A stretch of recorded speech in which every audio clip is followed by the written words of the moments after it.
On sale from November 2007, the Coupe is the third model in the 1 Series range, following on from the 5-door launched in September 2004 and the 3-door that we tested at its launch in the spring of 2007. Looks-wise, there are only a couple of things to point out, the most obvious being the addition of a boot instead of a hatchback. It's actually quite spacious, surprisingly so in fact, although what's less surprising is the fact that legroom in the back isn't so generous, even with the front seat all the way forward. The interior is standard white-on-black BMW fare, with this particular car boasting the folding colour navigation screen that shows the various iDrive options.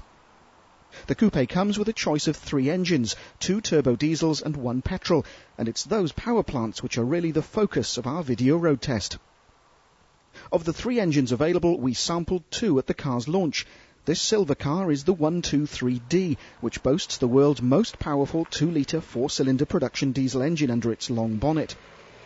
The other diesel is badged a 120D.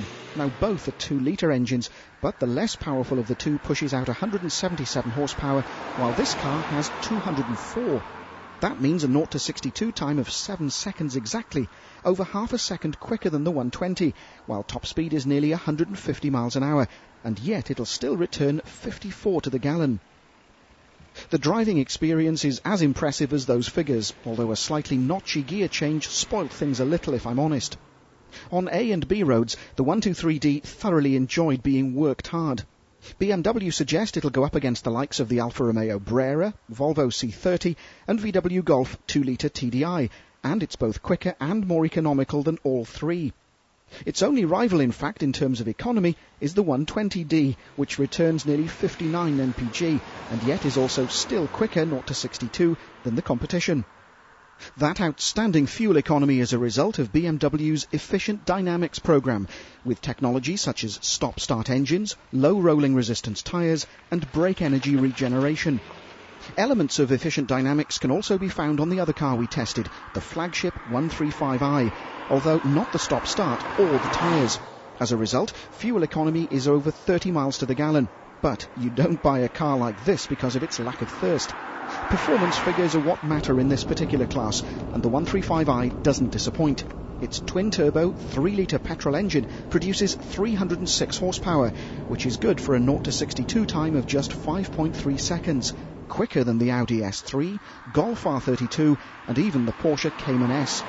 Its handling felt even better than the 123D, and there were no issues with a sticky gear change this time.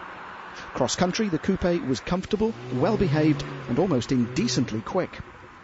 The downside? Well, apart from the lack of rear legroom, as I've already mentioned, and the usual complaint about BMW prices, not much actually. Prices start at $21,585 for a 120D in ES spec, and go all the way up to nearly $30,000 for a 135i M Sport. Then there's the options list, of course, but we won't go there. I was seriously impressed with the 1 Series Coupe, and it seems I'm not alone. Since 2004, around 500,000 1 Series hatchbacks have been built, and BMW are already looking forward to continuing that success with the Coupe, and more importantly, appealing to a younger age group for possibly the first time. Recommendations? Well, if you fancy losing your license in a hurry, go for the 135i, but I'd suggest the 123D is the pick of the range.